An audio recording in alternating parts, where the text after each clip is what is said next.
모든 손동과 마음으로 영광 돌리함을 감사드립니다. 이 시간에도 성령 하나님께서 주의 말씀으로 충만한 은혜가 우리 한 사람 한 사람에게 임하게 하옵소서. 예수님의 이름으로 기도드리옵나이다. 예, 오늘 제목이 좀 특이하죠. 당신은 누구십니까?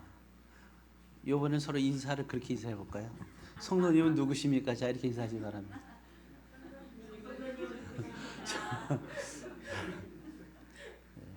제가 이럴 줄 몰랐죠.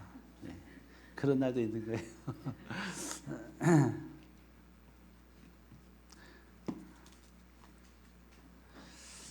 예, 오늘 본문의 내용이 그래요.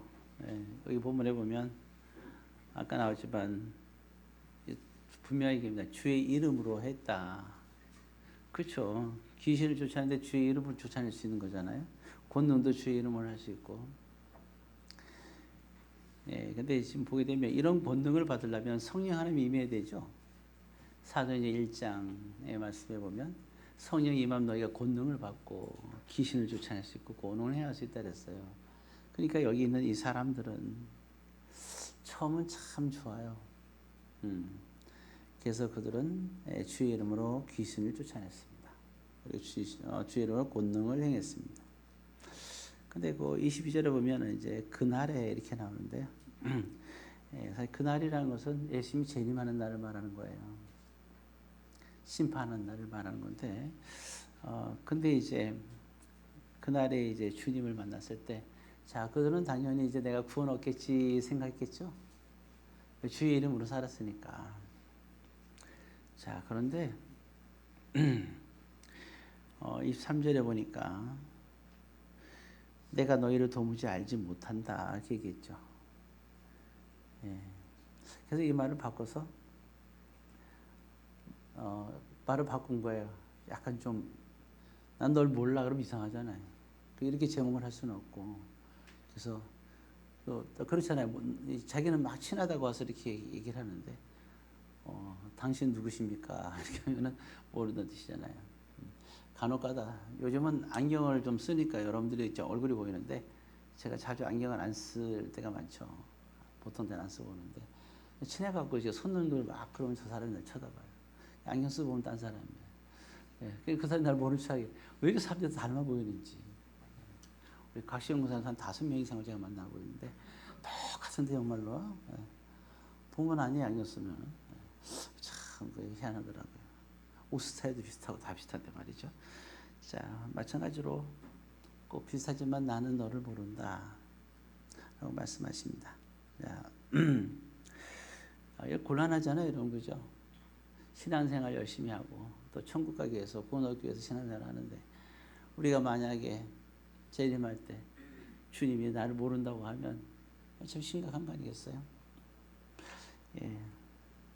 도대체 왜 모른다고 했을까? 오늘 이제 이 본문은 산상수훈에 나온 이야기죠. 팔복에서부터 시작해갖고, 그죠? 5장 그리고 6장의 많은 이야기, 그리고 7장에 이제 마무리하시는 내용입니다. 그러면서 이 마무리 내용 속에서 이 말씀을 하신 거예요. 자, 그러면 도대체 그러면 이 본문에서는 이 다음과 같이 얘기하죠. 나는 그러면 궁금이죠. 나는 그러면 어떻게 해야 될까? 도대체 아니 주의 이름으로 이렇게까지 했는데 왜 모른다고 하셨지? 이유는 무엇이며 나는 어떻게 해야 되는가? 오늘 이 이야기를 예수님께서는 말씀하고 계신 겁니다. 자, 왜 그랬을까 하는 얘기를 좀 먼저 보게 되죠. 일단 그들이 일단은 한 행동에 보게 되면, 자, 일단 그 22절에 보게 되면, 이 두 번째 줄부터 주여 우리가부터 주여를 두 번이니까 한 번만 하도록 하죠. 읽습니다. 주여 우리가 주의 이름으로 선지자 노릇하며 여기입니다. 여기가 핵심이에요. 자, 이제 고개 들어보시면 우리 그러잖아요. 우리 보통은 무슨 노릇한다 그러죠. 과거에 참 재미있는 영화를 하나 본 적이 있어요. 근데 아주 미국에서 유명한 로펌 회사인데 아주 뛰어난 변호사들이 모였는데 어떤 사람이 우연히 그 회사에 들어가는데 같이 다니니까 사람들이 다 그 사람이 변호사인 줄 알아요. 근데 이 사람이 너무 똑똑한 거예요. 일체를 너무 잘해요. 그래서 최고의 변호사가 할 수 있는 일을 하기 시작을 합니다. 나중에 그것이 들켜요. 한순간에 부와 명예가 다 쏟아지죠. 이게 변호사 노릇하다 걸린 거예요. 얼마나 참 그렇게 재능이 뛰어난데도 그러한 영화가 있었어요. 그게 가짜죠. 그래서 노릇이란 말 쓸 때는 변호사 노릇이라는 것은 변호사가 아니라는 겁니다. 선지자 노릇이라고 했는데 그건 선지자가 아니라는 뜻이에요. 우리가 예수 이름으로 귀신을 쫓아내는 건 대단하죠. 예수 이름으로 권능을 행하는 것도 대단하지 않아요. 근데 여러분 그게 그럴 수 있어요. 예수 이름으로. 그런데 그게 그걸로만 되지 않아요. 예수의 이름으로 무엇이니 가능합니다. 많잖아요. 모든 권능을, 왜냐하면 권능을 받으니까 또 예수 이름으로 당연히 뭐든지 할 수 있죠. 십자가의 능력으로 다 할 수 있어요. 여러분들이 서로가 서로를 위해서 안수해 줄 수도 있어요.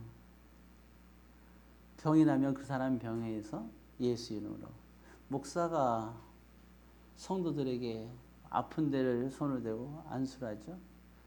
안수할 때 목사가 어떻게 기도합니까? 내 목사의 권능으로 네 병이 날지어다 이렇게 합니까? 아니죠. 예수의 이름으로 병마가 물러갈지어다 그랬죠. 모든 것은 예수의 이름으로 하는 거예요. 여러분들이 저를 믿고 천국 가세요 그러나요? 예수 믿고 천국 가라고 얘기하죠. 예수의 이름 아주 매혹적인 이름이 기적을 일으킬 수 있어요. 그런데 문제는요, 기적은 일으킬 수는 있는데 구원하고는 상관이 없습니다. 여러분 혼동하면 안 돼요. 예수 이름으로 사는 것은 권능으로 살아가는 겁니다. 구원하고 아무 상관이 없어요. 세상을 살면서 기적을 골리앗이 나타나면 무너뜨릴 수 있어요. 만군의 여호와의 이름으로. 구원과 아무 상관이 없어요. 그건 권능을 이루는 거예요. 구원. 그러니까 이 사람은 인기가 참 많은 사람이었어요. 이 사람들은 교회에서도 인정받고 대단하잖아요, 그죠? 난리가 났겠죠. 귀신 들린 사람도 다 쫓아오면 그 다 물리쳐주고 또 어떤 것을 문제 기도 제목을 갖고 오면 기도해서 예수 이름으로 해결해주고. 근데 도대체 뭐가 문제일까요? 제가 언젠가 그런 말씀 드렸죠. 신앙은 인격적이다. 그랬습니다. 구원은 인격적으로 오는 겁니다. 자, 그러면 선지자, 다른 말로 예언자. 선지자와 예언자는 뭡니까? 하나님의 말씀을, 하나님의 뜻을 전달하는 사람이 선지자와 예언자입니다. 예수 이름으로 수많은 기적을 일으켰지만 그들은, 그래서 그것이 또 이게 예수님이 기적을 일으킨 이유는 하나예요. 여러 가지가 있지만 가장 큰 이유는 예수님께서 기적을 일으키면서 내가 하나님의 아들이다, 이것을 나타내기 위해서였던 것이 가장 큰 이유였어요. 사람들은 계속해서 기적만 바라니까 실망하고 떠나신 데도 한두 번이 아닙니다. 그래서 중요한 건 예수 이름으로 기적을 일으키고 함께 도와주셨으면 그러면 이제 깨달아야죠. 아, 주님은 살아계시구나. 그럼 나는 주를 위해서 살아야겠구나. 어떻게 하는 것이 주를 위해서 사는 것인가? 여기에 관심을 가져야 되는데 그렇게 교회에서 인기도를 얻으려면 못하러 교회에 나가서 인기 없습니까? 차라리 나가서 정치하는 게 낫지. 안 그래요? 돈을 벌고, 여러분 교회에서 돈을 벌고 싶으면 나가서 사업하면 되잖아요. 왜 교회에서 사업을 합니까? 그죠? 그러니까 교회는 그런 것이 아닙니다. 다 모두가 다 같이 선지자처럼 돼야 됩니다. 근데 이 사람들은 선지자 노릇을 하고 있었어요. 자, 그러면 무슨 노릇이다 그랬더니 우리가 있잖아요. 두 가지 중에 하나죠. 진실이냐 거짓이냐. 무슨 드라마, 무슨 TV 뭐 그런 거 비슷한 거 있던 것 같은데. 진실, 거짓. 그죠? 노릇이라는 것은 거짓입니다. 그리고 그 반대로 진실이라는 말이 있죠. 반주자가 진실이긴 하네. 그 진실, 이 반주자 진실 말고 진실은 두 가지를 말하고 있어요. 하나는 진리의 영을 말하는 겁니다. 아레떼이야, 진리의 영. 성경 말씀이 있죠. 성경 말씀을 마음대로 해석을 합니다. 그러면 안 돼요. 모든 성경은 어떻게 쓰였다고요? 하나님의 감동으로 쓰여져 있다. 디모데후서 3장 16절. 모든 성경 하나님의 감동을 쓰여졌어요. 교훈과 책망이 있다 그랬어요. 우리를 바르게 이끌어간다 그랬습니다. 그래서 이 말씀이 이 진리의 영이에요. 진리의 영. 진리의 영이라는 것은 그래서 그리스도를 또 진리의 영이라고도 하고요. 성령 하나님의 진리의 영이라고 합니다. 예, 그래서 성령도 진리의 영이기 때문에 말씀이 충만한 사람이 성령이 충만한 사람이에요. 그리고 두 번째는 또 뭐냐면 그 다윗이 기도한 게 있죠. 범죄하고 나서 나에게 이런 영을 달라고 했어요. 새롭게 하소서. 정직한 영. 우리는 정직해야 됩니다. 정직하기 힘들죠. 차 타고 직진하기 쉬운데 우리 마음이 정직하기 정말 쉽지가 않습니다. 정자가 고들정자잖아요. 마음이 고다야 되는 겁니다. 심지가 깊어야 돼요. 흔들림이 없어야 됩니다. 그래서 이와 같이 그래서 선지자 노릇이란 말 이해되고요. 자, 거짓 선지자들에 대해서 얘기해요. 그래서 항상 보면요. 예수님께서도 말씀하셨어요. 마태복음 거기 7장 15절에 보게 되면 이렇게 나와 있습니다. 마태복음 7장 15절 같이 있습니다. 거짓 선지자들을 삼가라. 양의 옷을 입고 너에게 나오나 속에는 노략질하는 일이라 그랬죠. 우리는 거짓 선지자를 삼가할 수 있어야 됩니다. 예. 항상 보면 양의 옷을 입죠. 예. 도둑이 들어오면서 주인이 알게 들어오나요? 그렇지는 않죠. 모르게 들어오잖아요. 항상. 예. 사기꾼들이 우리한테 싸고 있을 때 사기꾼이 나 사기꾼입니다 하고 명함 주는 적은 없었어요. 뭐 정말 좋은 명함을 주면서 이렇게 얘기를 하지. 예, 그렇잖아요. 예, 그래서 우리는 항상 생각해야 됩니다. 예, 양의 옷을 입은 사람을 친절해야 돼요. 그리고 이유 없이 친절한 사람, 또 과도하게 너무 친절하게 많이 하는 사람, 예, 좀 조심을 해야 됩니다. 낯선데 친절한 사람들. 예, 그리고 또 보면은 그건 제가 얘기하겠습니다. 마태복음 24장 11절에 메모만 해놓으시고 거짓 선지자가 많이 일어나 많은 사람을 미혹할 것이다 그랬습니다. 사람 참 미혹하게 만들어요. 하나님의 말씀을 해석을 참 미혹하게 만들어요. 여러분 하나님의 말씀은요. 하나님의 성령의 감동을 써 있는데 되게 이게 보면 이 말씀을요. 이렇게 말씀을 있는 그대로 이해하면 돼요. 거다가 해석을 붙이면 위험합니다. 해석은 함부로 붙이면 안 돼요. 성경이 성경을 해석하는 건 괜찮은데 내가 그 해석에 내 생각을 넣어서 해석하면 안 돼요. 성경이 있는 거대로. 그리고 또 한 가지는 성경을 보실 때 그 한 절을 보면 안 돼요. 한 장을 다 읽어야 돼요. 그래서 그 장 속에서 그 말씀이 무슨 뜻인가를 알아야 됩니다.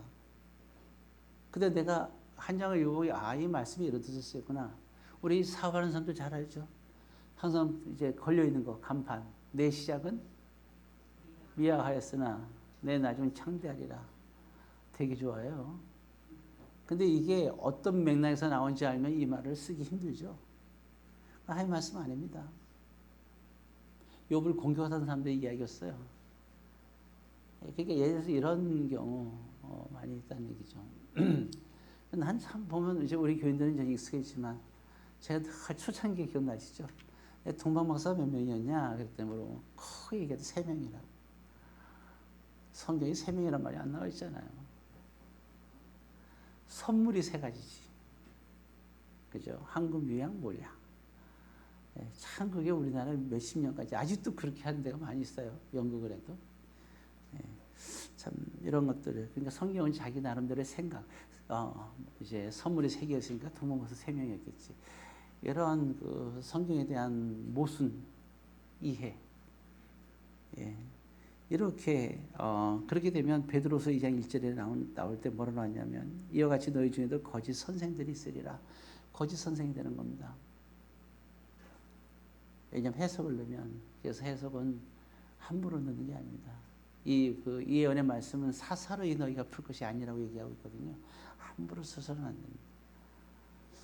있는 그대로 일단 보는 게 좋고요. 장에서 전체에서 이게 무슨 뜻인가 이해하는 게 좋고, 모르면 모르는 대로 적어두세요. 계속 읽다 보면 하나님의 역사였겠죠. 예. 요한일서 4장 1절에는 그 많은 거짓 선지자가 세상에 나왔다 이렇게 얘기를 하고 있습니다.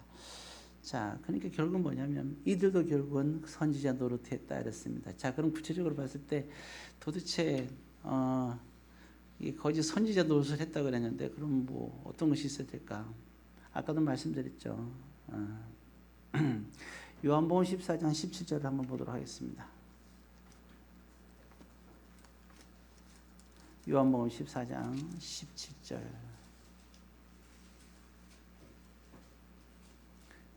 읽습니다. 그는 진리의 영이라 세상은 능히 그를 받지 못하나니 이는 그를 보지도 못하고 알지도 못합니다. 그러나 너희는 그를 아나니 그는 너희와 함께 거하시며 또 너희 속에 계셨습니다. 예, 우리가 이 부분은 누구냐면 예수님께서 말씀하신 거예요. 예. 예수님께서 말씀할 때 그 앞절에 보면 다른 보혜사를 너희에게 줄 것이다 이렇게 얘기했죠. 이 보혜사는 성령 하나님 말하는 거예요. 성령 하나님이 임하게 될 것이다. 내가 올라가면. 그래서 내가 너희를 떠나는 것이 너희에게 유익이라 그랬어요. 왜냐하면 보혜사 하나님이 너희에게 임하니까. 그래서 사도행전 2장에 보혜사 성령 하나님이 실제로 임하게 되는 거예요.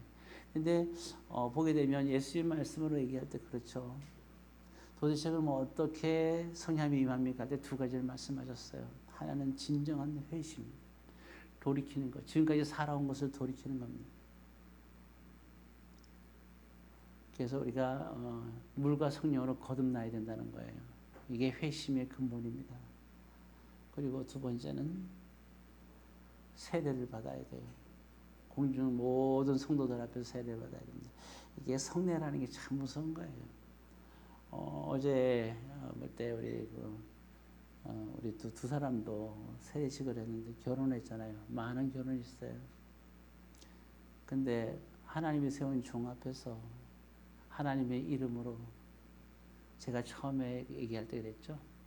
계식사를 사회자가 하는데 그 부분 뭐 너가 하더라도 맨 앞에 계식사제가 있잖아요. 이 지금 결혼식은 어떤 거라고 계식사 그게 되게 중요해요. 그는 반드시 목사가 해야 됩니다. 계식사로.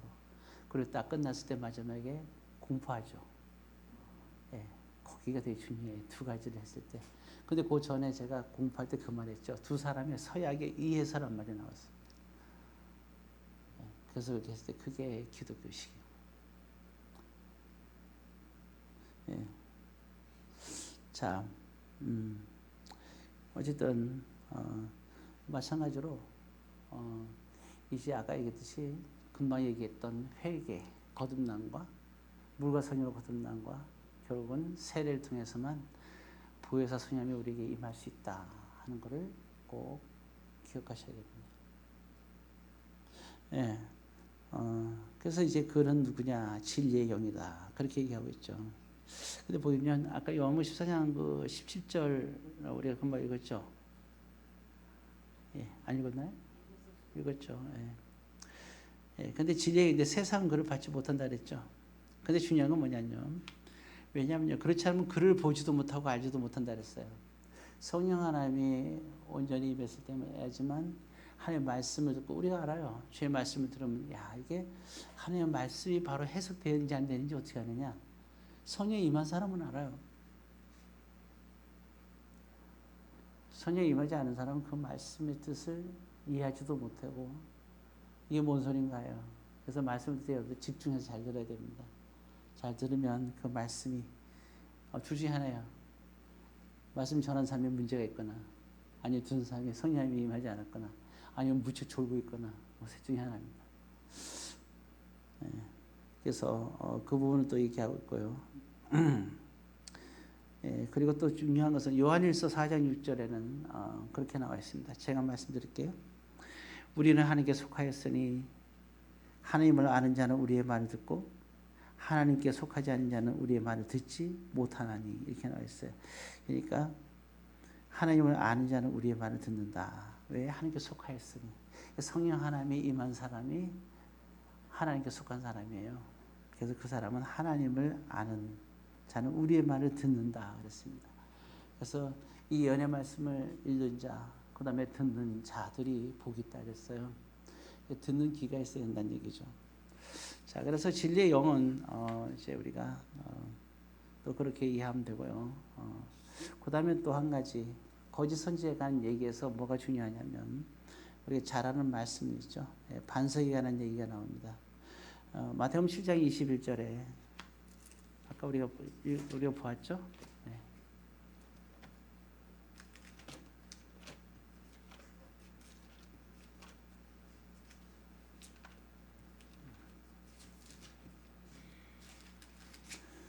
마태복음 7장 21절 같이 있습니다. 나더러 주의하는 자마다 다 천국에 들어갈 것이 아니요 다만 하늘에 계신 내 아버지의 뜻대로 행하는 자라야 들어가리라. 가장 핵심적인 겁니다. 이게 거짓 선지자 노릇인지 아닌지 알 수 있는 게 노릇을 뺄 거냐 늘 거냐 아버지의 뜻대로 행하는 자가 되어야 됩니다. 그렇죠? 이게 중요해요. 아버지 뜻 행하는 자인가. 사실은 이게 퀘스천이죠. 이 질문들을 많이 하는 사람들이 있어요. 그리고 이 질문을 그냥 무덤덤하게 신앙생활하는 사람도 있고요. 여러분들은 근데 반드시 이 질문을 해야 됩니다. 내가 알고 있는 하나님의 말씀이 정말 내가 하나님의 뜻을 제대로 이해하고 있는가? 또 알고 있었다면 내 삶이 하나님의 뜻대로 행하면서 살아가고 있는가? 늘 우리는 깨어 있어야 돼요. 근데 처음에는 그렇게 잘 하다가 나중에 가서는 잃어버려요. 이게 첫사랑이에요. 에베소 교회 계시록에 첫사랑을 잃어버렸다 그랬죠. 이게 첫사랑이에요. 하나님의 뜻대로 살아가는 사람. 제가 제자 훈련시키는 이유가 여기 있는 거예요. 묵상을 통해서 늘 하나님을 묵상하고 살아가고 늘 묵상하며 살아야 됩니다. 묵상을 하지 않고 하나님의 말씀을 묵상하지 않고 살면 그랬잖아요. 예수님께서 사람이 떡으로만 살 것이 아니고 하나님의 말씀으로 살 것이라. 적어도 여러분들 하루에 한 끼를 먹지 않습니까? 내가 볼 때 4끼 먹는 사람도 있는 것 같은데 그렇다면 하나님의 말씀은 제가 비록 이렇게 덩치도 좋고 배가 나와서도요 영적으로는 조금 덜 먹어갖고 좀 배고픈 거예요. 저는 아주 헐쭉해요. 아주 날씬합니다. 하나님의 말씀 많이 못 먹어서 엄청 날씬해요. 저는 대단한 몸을 갖고 있어요. 복근도 있어요. 영적으로. 안 믿으시네요. 영적으로 보이십니까? 중요한 거래요. 우리는요, 세상 사람들은, 우리는 속사람으로 살아야 돼요. 믿는 사람들은. 사실 그 보면요, 그렇죠. 옛날엔, 과거에는 옷을 명품 옷을 입으려고 하지 않고, 언어에 품이 있는 옷을 입었죠. 그렇지 않습니까? 함부로 할 수 없는 사람들 있잖아요.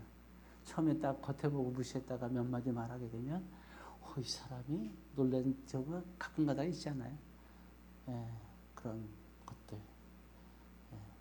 이 사람은 제가 알고 봤을 때 저기 어느 지역에 갔을 때 한명이라는 지역에 갔을 때 그 교회를 잠깐 조금 다녔었는데 방학 동안에 만났는데 거기는 시골이니까 학교를 잘 못 다니잖아요. 초등학교, 중학교, 고등학교는 거의 없고. 근데 어떤 남자분을 만났는데 신앙 안에서 만났는데 아주 점잖하고요. 저는 대학을 다니고 있어서도 저는 촐랑거리고 그 사람은 점잖은 거예요. 언제나 점잖으면 별 말이 없어요. 그리고 막 할 말을 딱딱 하는데 참 중용스럽더라고요. 나이 차이도 별로 안 나는데. 사람 보게 되면 이 말을 하면 그 사람의 인품을 알 수 있는 거죠. 그런 분들을 참 많이 만나봤던 것 같아요. 자, 어찌되었든 우리가 중요한 것은 그래서 우리가 이 말씀이 사실 이 말씀이요. 우리가 말씀대로 살아가잖아요. 근데 얼마만큼 행하느냐. 이번에 그 서울에서 뭐 이게 뭐 건물을 짓는데 철근이 많이 빠졌다는 얘기 기억나시죠? 철근을 많이 넣잖아요. 우리 몸도 마찬가지예요. 우리 몸이 반석이 돼야 되는 거예요. 그럼 하나님의 말씀대로 살아가야 돼요. 매일매일 하루하루 말씀으로 살아가면 그 말씀이 점점 우리 가슴에 씨앗이 내려지고 뿌리를 내리면서 그것이 하나하나 점점 모이면서 하나의 뭐가 되겠어요? 단단한 반석이 되는 거예요. 그런데 만약에 이 말씀의 뿌리가 약한 사람들 있잖아요. 말씀대로 안 살아서. 그러면 이 사람들은요, 시험이 오면 금방 어떻게 돼요? 문제가 되는 거예요. 여러분 사회에서 아무리 성공하고 돈 많이 벌고 많이 이렇게 되잖아요. 근데 말씀의 뿌리가 깊은 사람들은 내가 아무리 돈을 많이 벌고 아무리 잘 돼도 흔들림이 없어요. 어떤 유혹도 이길 수 있어요. 근데 뿌리가 약한 사람들은 우리 보통 보세요. 큰 태풍이 불어요. 앞으로 이제 대한민국 전역도 큰 태풍이 불겠죠. 강원도에 탁 하게 되면요. 수많은 나무가 쓰러졌는데 별 볼 일 없는 나무인데 바위에 이렇게 들어가 있는 나무인데 걔는 안 쓰러진 거예요. 그래서 희한해서 보니까 뿌리가요. 살기 위해서 얼마나 깊이 박혀 있는지.